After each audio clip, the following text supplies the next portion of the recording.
made, but some stars are born. And the star I'm about to introduce to you on Legends on Board this week, he's not just a made star, he was born a star. He has dominated the Nigerian music industry and he still dominates. He's known as Mr. Controversial, the man who drops bars like no other.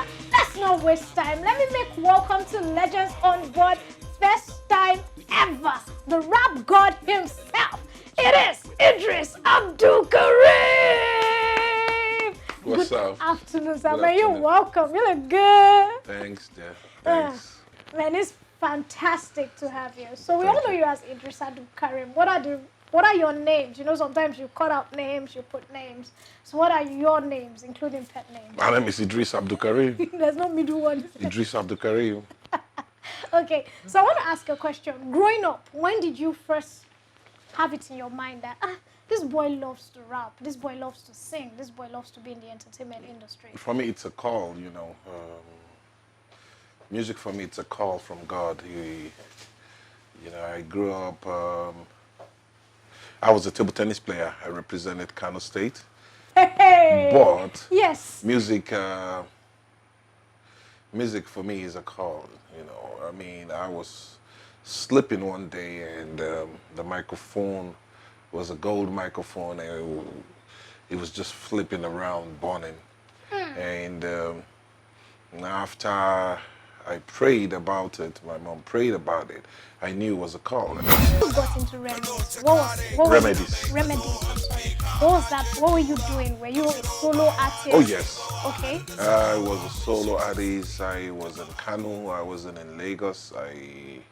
It was music that brought me to Lagos. Wow. Even before then, Yes. I had to travel through the desert going to Europe because of music. I want that story. How? You wanted to go out of the country? Yeah. So I believe that the best to do is to make it from outside. Okay. I was just... That God had another plan. You know what I'm saying? So one day, I went to get my passport and I left Kano Okay. to Castina to Niger, Niger to Agadez, Wow. inside Niger.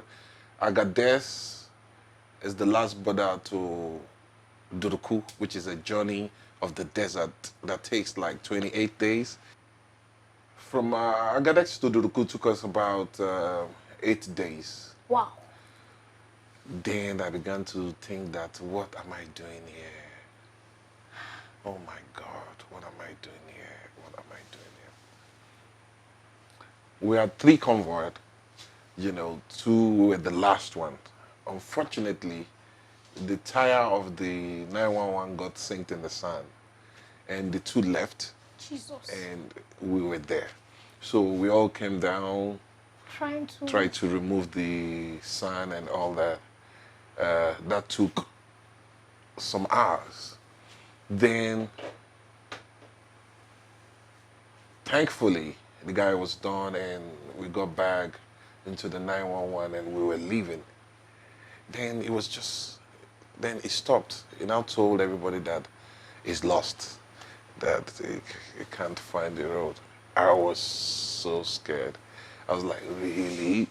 Hey. So what's gonna happen? Inside desert, lost for inside desert. So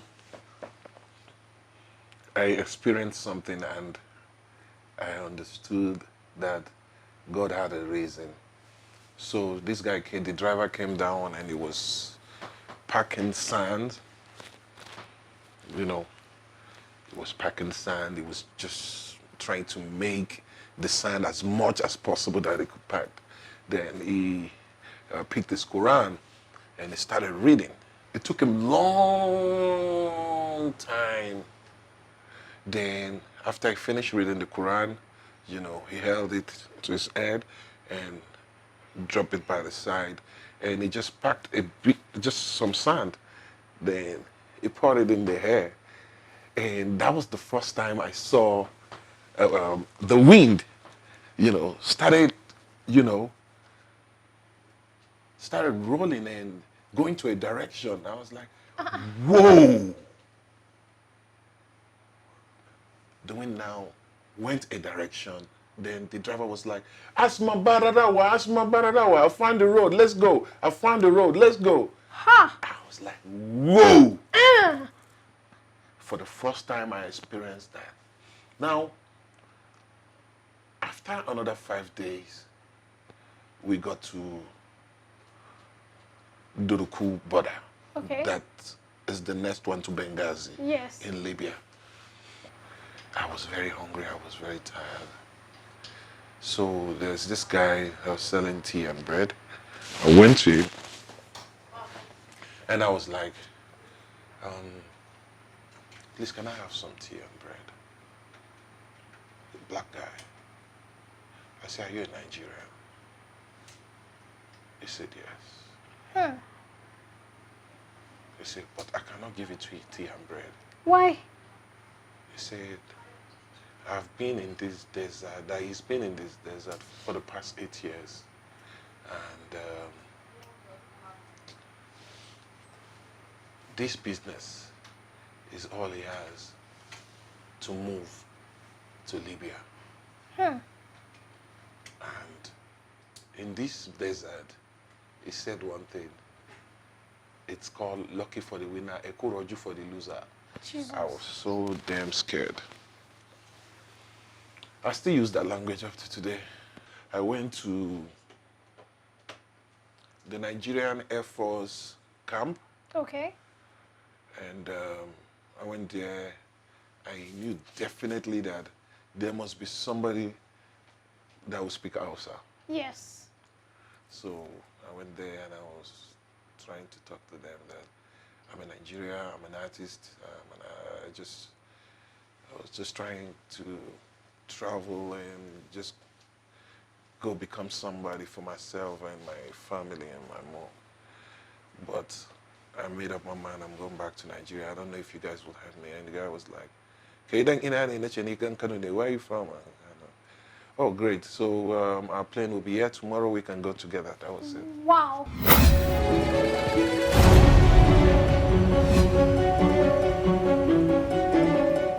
There was this uncompleted building opposite Power. That's where I used to stay. May so rest in peace, Steve Kadri. One day saw me and was like, but what do they do here? I said, bros, na music. Oh. God save Asiken Ugumbe or do one of them go help me. He said, do you have a demo? I said, no. Can you do a freestyle? I did a freestyle. And I was like, wow, this is beautiful. Wow. Tomorrow, we have Chelsea Grand Slam. So why don't you come with us? I said, I'll be glad, sir. So I will introduce this to somebody. You guys can do something together. Then maybe in future, you guys can record a song. So I went with them the next day. I met Eddie Montana in Yabatek. Okay. Chelsea Grand Slam then. Yes. And I saw a.k.a, I saw Papa Diwan. I was looking at them, I was like, wow. These are the people wow, wow. You know, I knew I was getting close to my calling. So we didn't have opportunity to perform that day. Jesus. So we left for Power, me and Eddie. Okay. And went, Bengawe invited us to the studio and we recorded Shakomo on MC Light's song, MC Light beat. Wow, it was MC Light's beat. Oh my goodness. Okay. And the next day, Eddie went back home. I went back to the uncompleted building.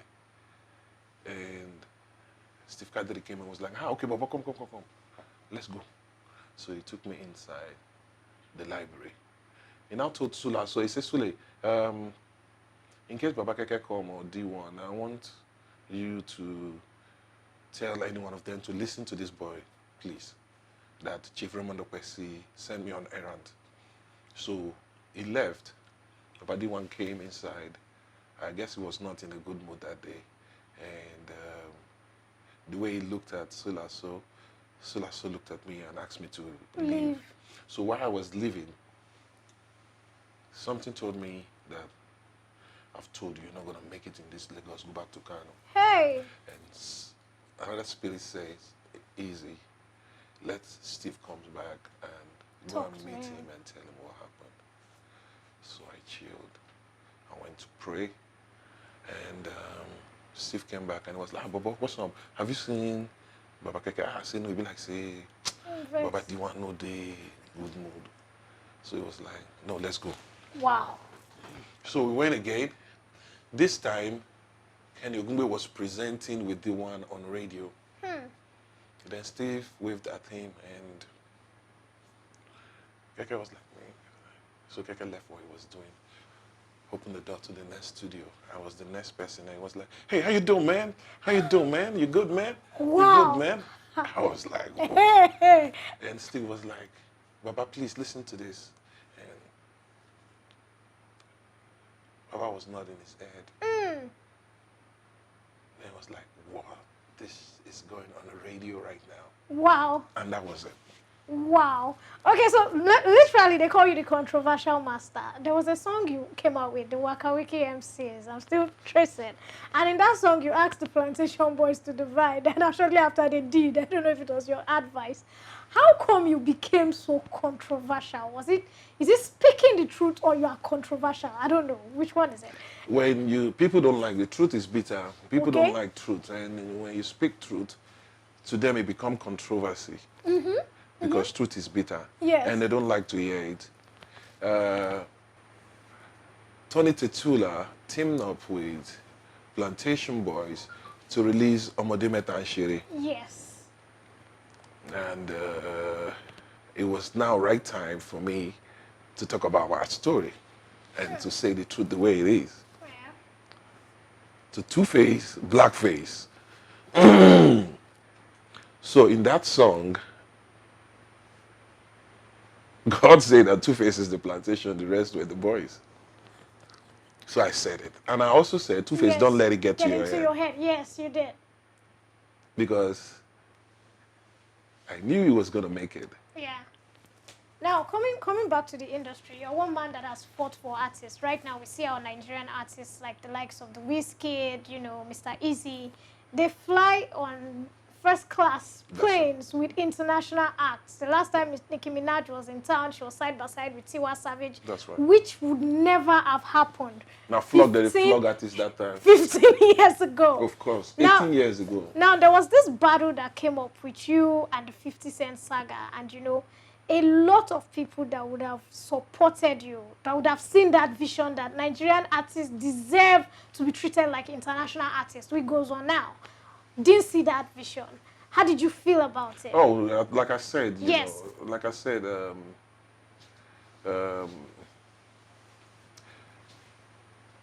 My responsibility is to stand for the truth, no matter how it is. Yeah. So I had a deal with the multinational that I was in Germany, the Wyclef just left. Guinness brought Wyclef, just left, and he added value to our industry. Yes. It was very down to earth. Very, very down to earth. Featured Sound Sultan and Two-Face Idibia. So I got to town and I was invited to play along with 50 Cent. So I told them, whatever you're giving 50 Cent, that's what you're giving me. If you're giving 50 Cent an executive suite in any hotel, I want my room to be opposite 50 Cent. Yeah. If you're giving 50 Cent, Don Prion, Crystal, whatever you're giving 50 Cent, give Eedris. You're giving to me, man. Because one, it's not Americans that will buy the shares. It's not Americans that will drink the beers. It's Nigerians. Yeah. I worked hard for it. That's why you called me for the show. I did not call you to beg for shows. You called me? You called me. So whatever I want, you have to give it to me. So we had it written down. A few days to the event, I called for them to give me a copy of their own agreement. But I was like, oh, God never come back. No worry, Eedris will give you, normal Nigeria way. They try to take advantage of you all the time, you know. So I guess they mess around with the wrong guy. So my deal was sit on the business class. So I went into the plane, sat on the business class, waited for 50 Cent and his crew for 2 hours, 30 minutes. They finally came, calling all sorts of names, animals, this, that. Anyway, they never meet me for where I sit down, JJ. So after a few minutes, they woke up to me and I was like, yo, you gotta get that out of that. You know what F mean? Yes. That's 50 cents. See, I was like, excuse me, we don't speak in Africa. I don't know what fuck is all about. My name is Eedris Abdulkareem. I sold 4.2 million copies in a pirated country. One-on-one, Ujuru no day. 50 cents should sit here and tell me how the American market works because we're performing alongside. Say, oh yeah, okay, I talked to the organizer. They went down. I was watching from the plane and we're talking to the organizer. Instead of the organizer, because they knew exactly what they did. So they thought I was going to be scared of 50 Cent. So they were like, no, they don't know any, there was no artists in the plane is for 50 Cent because they demanded for their own private plane. Wow. So instead of them to get their private planes for 50 Cent, you know, and get our own plane for the Nigerian artists, you know, so they stole so much money and they tried to manage. That's Nigerians for you. Wow. So they came back and was like, yo, we just spoke with the organizer and they said they don't know who you are. You got to get the F out of that. Shit. Before I know what's up, they don't hold me. Jesus Christ. Meanwhile, there were Nigerian artists in the plane. That's what they just do. Very stupid, useless cowards. Yeah, no, let them talk. You know? So my boys came out and so immediately, you know, I got up from the seat. I jumped the plane. I picked up my phone, called Asari Dokubo, called Charly Boy, called Festus Kiamo. Then, after like a few minutes, Charly Boy came. Festus Kiamo, Alhaji Asari Dokubo was going to Mecca at that moment. So Charly Boy was like, where the hell is 50 Cent? Like, listen, man, do you know who's this? It's a Nigerian artist. He's performing alongside with you. Well, I don't know, say Charlie won't collect money from Nigerian beauties on my head. Collected money from Nigerian beauties and blackmailed me. The next day, they called, it was the PMAN president. Okay. So they called all musicians and I was not invited. Said they won't ban me. Yes. So my friend, my palm, a Rasta man, called me immediately like, oh boy, where you did? They come PMAN office now. Make you come speak your mind. Exactly. They don't do it for your back. I was like, eh? So I came. They were talking and they were like, he's not here. So, well, they didn't invite me. Oh. He's not here. So that is to let you know that he knew what he was doing. Nah, sure, collect microphone. Said, you see Eedris now. Eedris, don't make una let them talk. Hey! So I said my mind. I said everything that happened. That was when I know that Charly Boy is never a leader. He's never an activist. He's just a hustler that would do anything for money. So I need to ask you this very important question. You're still doing music. You've been doing fantastically well. You just dropped an album. That's your 6th studio album. Yes! Nothing but the truth. Yeah! Now I need to ask you, what inspired this album? This is 2020. What inspired this album? After 10 years, yes, I don't like to drop album all the time. I like to take my time, work, you know, see what happened in a decade so I can get inspired and remind people of everything that happened in one decade. Okay. So after Jaga Jaga, Mr. Lecturer, what's 20 years ago to now, what's happening? Is Nigeria still Jaga Jaga? Is there any improvement? In fact, Nigeria done worse now. As well. You know, na yama yama day so. And I felt like, so it's a good thing that I go to the studio and record some beautiful songs, you know, thought-provoking song that will hit different people. And I'm happy. Yes.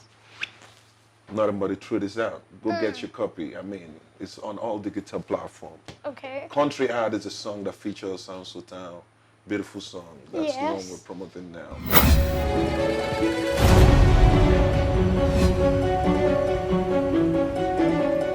Welcome back to Legends on Board, ladies and gentlemen. I know you have been having a nice time because I've been having a fantastic time. Now, this part of the show is my favorite. It's called their top 10 favorite videos. First of all, we are talking about the master himself, legend of all time, rap god, Eedris Abdulkareem. He has featured more than 50 artists that featured this guy on a song, and now he's just going to have to give me 10 of his favorite videos. So there are many people at home that are saying, Eedris is gone for Monday.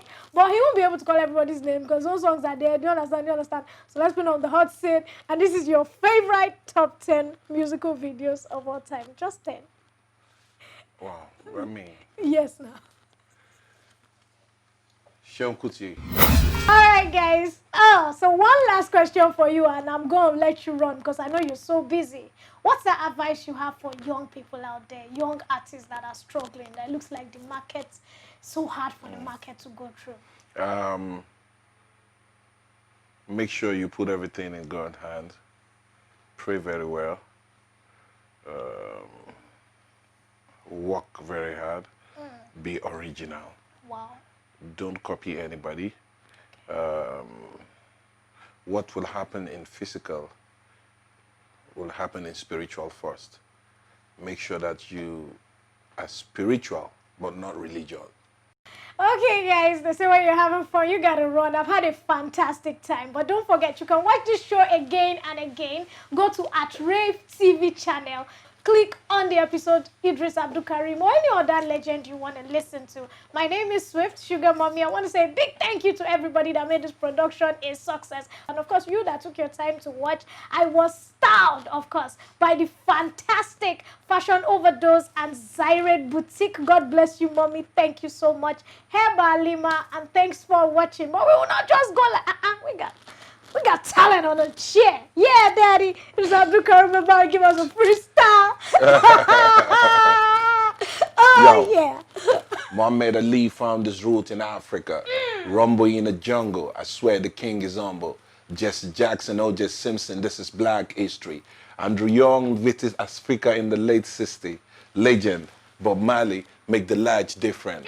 Martin Luther King and Malcolm X are big names. They fought for black Americans in the old days. We need some revolution in our own ways. Michael Jackson, Janet Jackson, Mr. Jay-Z, Snoop Dogg, Dr. Dre, and Eddie Murphy. American prosperity ain't complete with African poverty. Yeah, that's it. Damn, if you have it, you have it, man. Asada! Bye.